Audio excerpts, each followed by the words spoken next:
What's up, guys? Welcome to Ray-Ban Can. Today I'm going to show you how to install a brand new garage door opener. As you can see, this garage is missing one. That's because it's down here. We're going to install this one, the Genie. So let's get started. So first things first, I'm assuming you've taken down the old garage door motor already. If you have not, check out my previous video. It shows you how to do that. If you have, let's move on to the next step. So what we're going to do right here before we do anything else, we are going to inspect the garage door, all the moving parts, the rail, the rollers, the spring, the wire, and make sure all the mechanical things are all in good working shape. So what you're basically looking for is bent rails, rollers that don't quite roll properly, wires that have sprayed, missing bolts and stuff like that. Just anything that looks out of place. If everything looks good, then go ahead and lift the door halfway up. After you lift it about halfway up, by the way, this shouldn't require much effort. The door should just go up by itself. That's a sign that your door is in good shape. Those previous steps are very important because the last thing you want to do is install a brand new garage door opener on a faulty door. Doing so may damage your new garage door motor. Also, there's a possibility that there was nothing wrong with your old motor. If you were having problems with it, it could have been the door all along. In our case, the door and the rail assembly are in perfect working order. So let's get on with the install.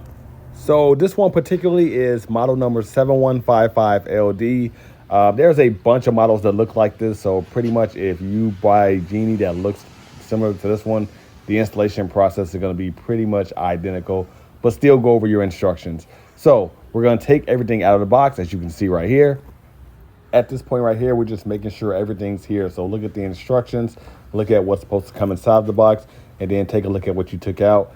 And if you can confirm everything's here, let's move on to the next step. The next step is confirming that you have all the tools that you need, and I can confirm that this list is accurate. I used everything on this list except for a hex saw because I had a grinder tool, which made cutting through metal a lot faster. But other than that, these are the tools you'll need.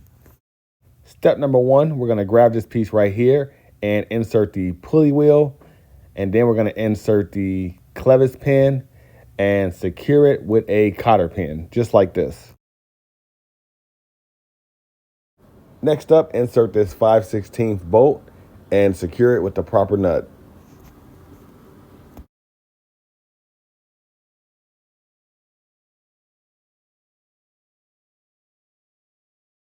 Now we're going to slide the carriage assembly onto the header rail.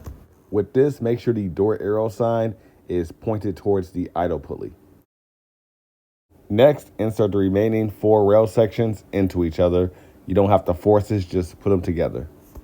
They don't go in any particular order because they're all the same, just put them together.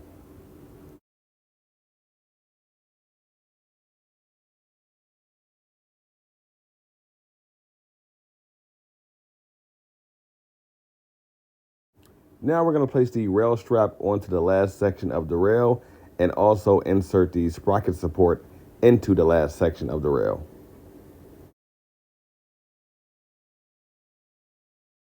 Next up, we're going to start with the belt. We're going to take the gold end with the teeth facing the rail and we're going to slide it through just like this.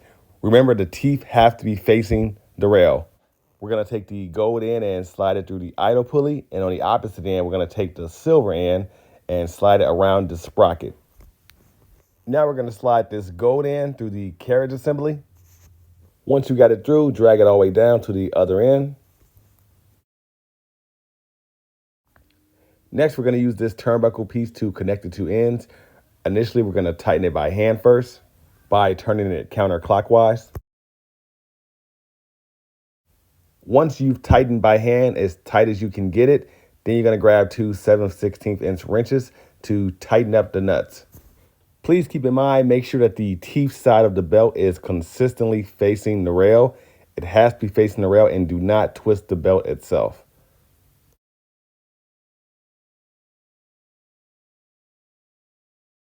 Okay, now that the rail is ready to go, we are going to install the rail onto the power head unit. This part's pretty simple. We're going to connect the drive shaft to the spleen unit. For this, I lifted the motor itself up and then put the rail on top of it, kind of at an angle, then tap down. Now, I'm not going to install my screws just yet because as of right now, the rail's still at an angle. So I'm going to go to the other end of the rail and elevate that, like you can see right here. Now that that's done and the rail is perfectly level, I'm going to go ahead and apply my 4 self-tapping screws. And a quick warning, these screws do not need to be extremely tight. You don't want to over tighten them because you will strip out where the part where the screws go at. So just tighten them just enough. My suggestion is to not hand tighten, I'm sorry. My suggestion is to not use a power tool, but use a socket wrench instead of a drill. Initially, I did hand tighten them, but I finished them off with a socket wrench. Again, do not over tighten them. Now that that's done, we're going to install this retainer piece with the 2 proper self-tapping screws. And with these 2 screws, you don't want to over tighten them as well.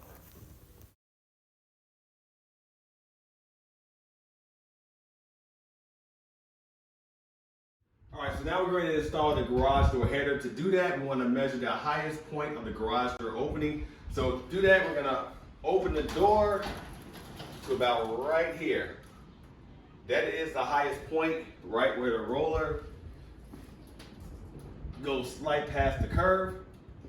And from there, I'm going to use this tape measure, and I'm going to get up on the ladder, or a step ladder, I should say. And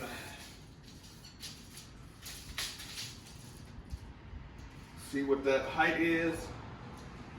And that is, not for us, it's 92 and measuring from the floor to the highest point, which in this case is 92 and 3/4. Now we can go ahead and close the door. Get yourself a Sharpie or something to mark it with. We are going to come right here and 92 and 3/4, which in our case is right here in the middle. We have these springs in our way, but I know where it's at.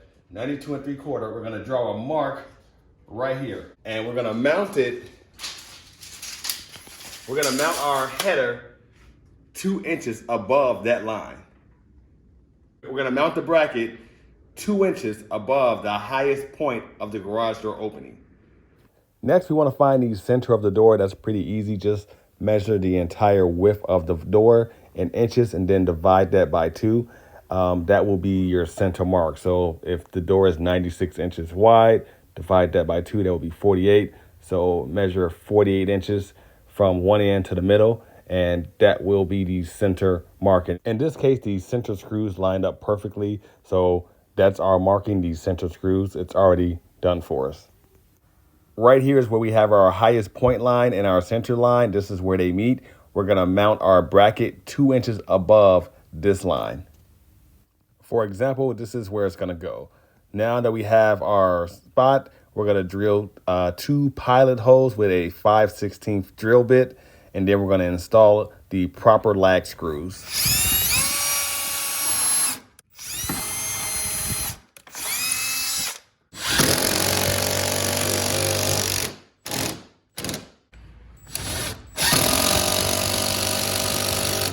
Now at this point, we're going to install the rail assembly onto the bracket. It definitely helps to have 2 people, but this is the next step. So as of right now, I have this rail elevated slightly, laying on this piece. I stuck my clevis pin through and I secured it with a cotter pin.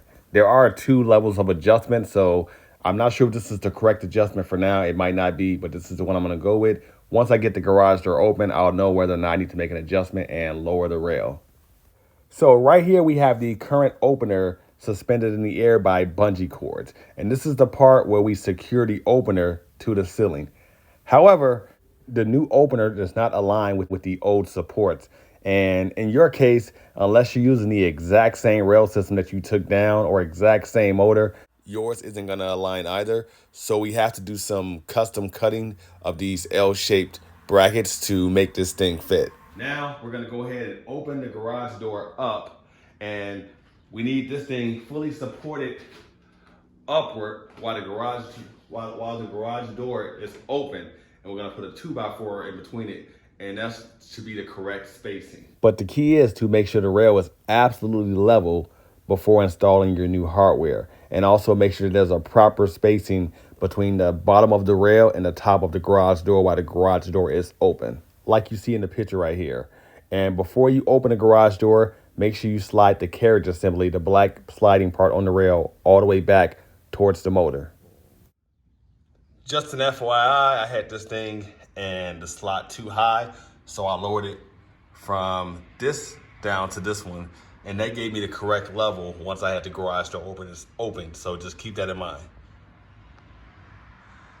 So at this point, the rail is suspended by bungee cords, but it's centered and it's level.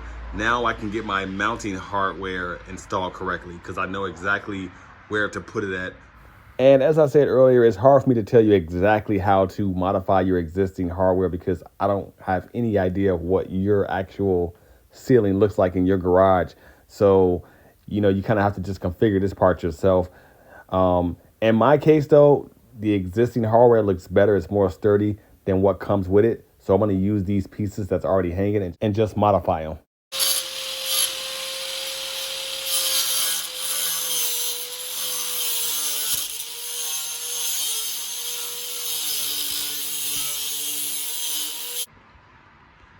All right, so after doing a little bit of a cutting and modifications, this is the setup I came up with right here.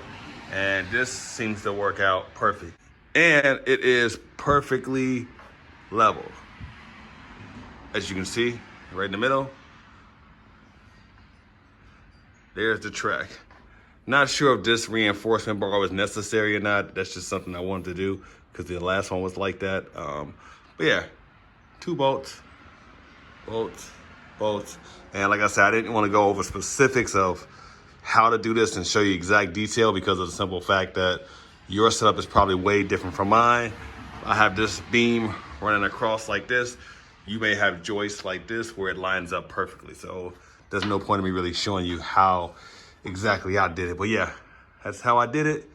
That's the front and the back. Now let's move on to the next step. Now we're going to install our center bracket. To do that, go to the highest roller on the door, measure that height, and then go all the way across to the exact center of the door and measure that. And where those 2 lines intersect that is exactly where you're going to install this center bracket. In our case, it's going to go right here. So at this point, we removed the old bracket and we drilled 3 pilot holes with the appropriate drill bit. Now it's time to install the 3 self-tapping screws. Make sure you don't over tighten.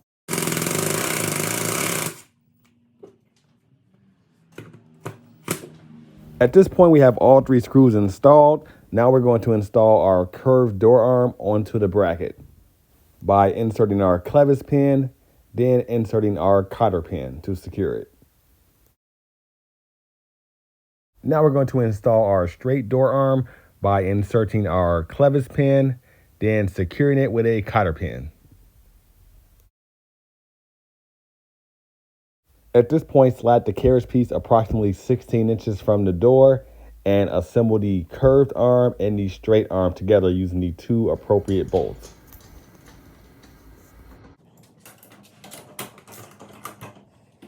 At this point, all of this is all secure, and yes, it will wobble like this. That's normal. Now is a good time to install the emergency release cord. It should hang approximately 6 feet from the floor. By the way, from here to here shouldn't be any more than 30 inches. Now we're going to install our safety beam sensors. We're going to use the existing wiring from our old sensors because it's the exact same low voltage wiring.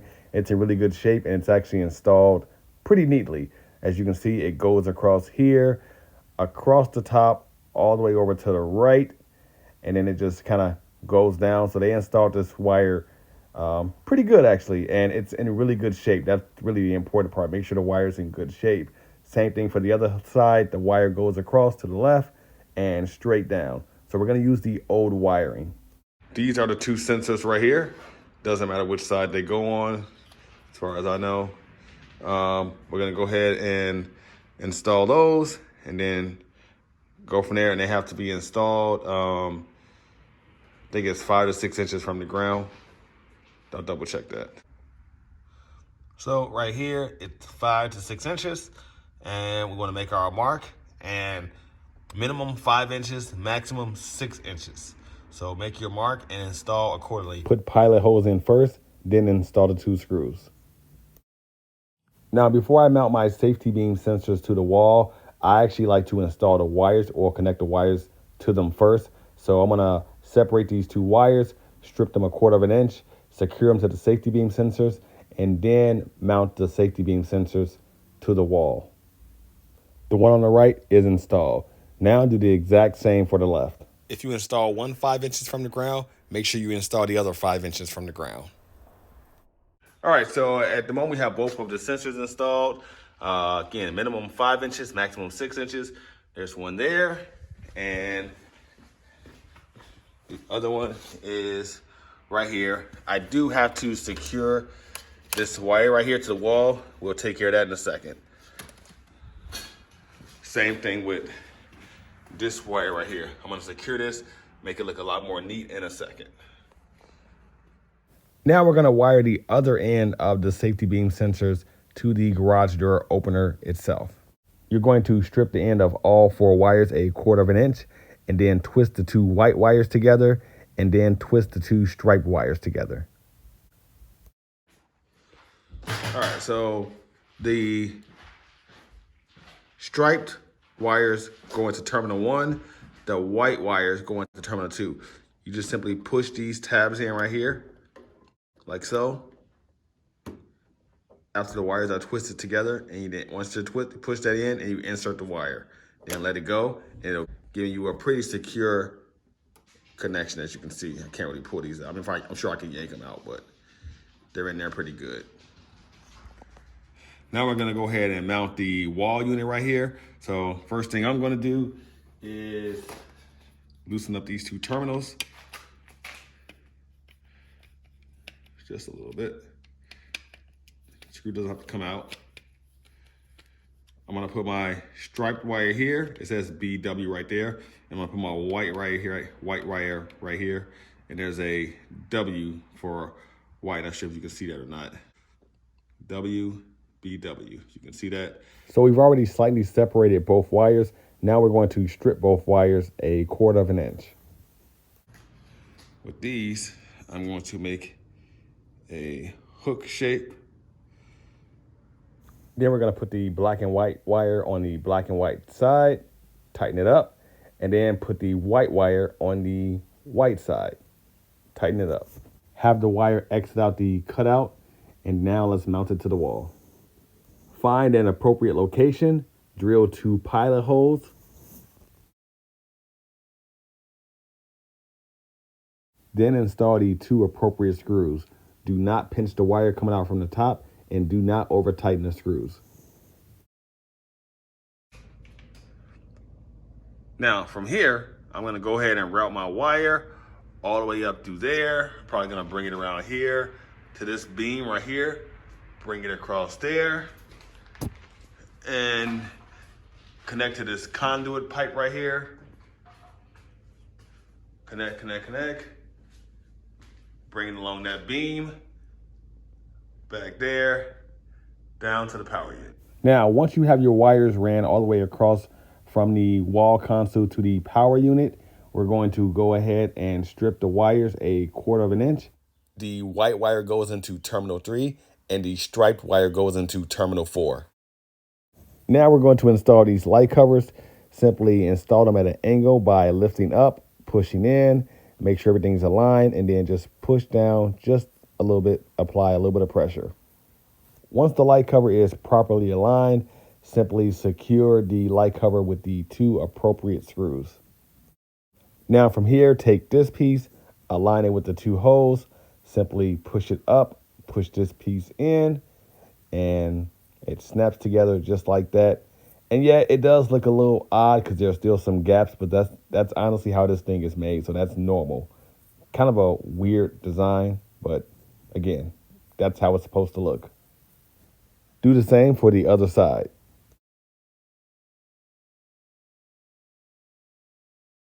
Now plug the garage door opener in. Now's a good time to install the battery backup. Align these 2 tabs up with the 2 holes. Slide them in at an angle and let it kind of, relax onto the power unit itself. Go ahead and plug in the connector. Now secure the battery back up with the 2 appropriate screws. Do not over tighten.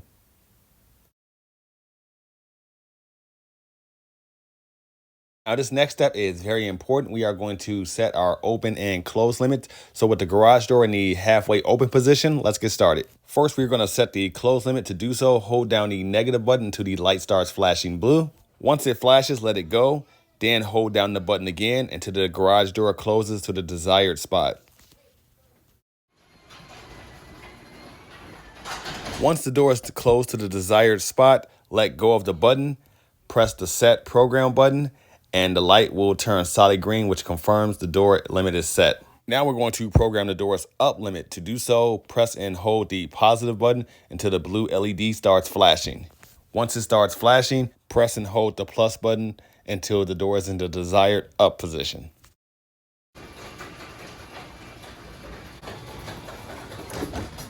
Once the door is in the desired up position, go ahead and release the button and press the set program button. The light will turn solid green, and that confirms that it's set. And now the final test is to go ahead and press the garage door button to close the door.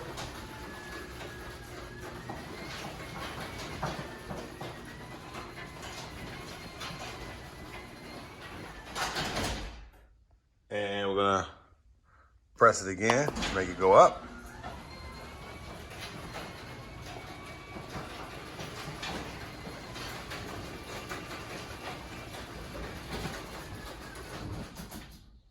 And there you go. You are all set. You can program the door's open and close limits as many times as necessary. The goal should be that the door opens high enough just to clear the door frame and to close just enough to leave no gap at the bottom. As for the outside keypad, simply drill a pilot hole for where you want this thing to be centered at. Install the appropriate screw about 70 to 80% of the way. Hang the keypad on that one screw. Remove the battery cover as I've already done. Drill another pilot hole and then install the appropriate screw. This screw you want to be tight, but do not over tighten because you will crack the plastic. Replace the 2 batteries, replace the cover, and that's it.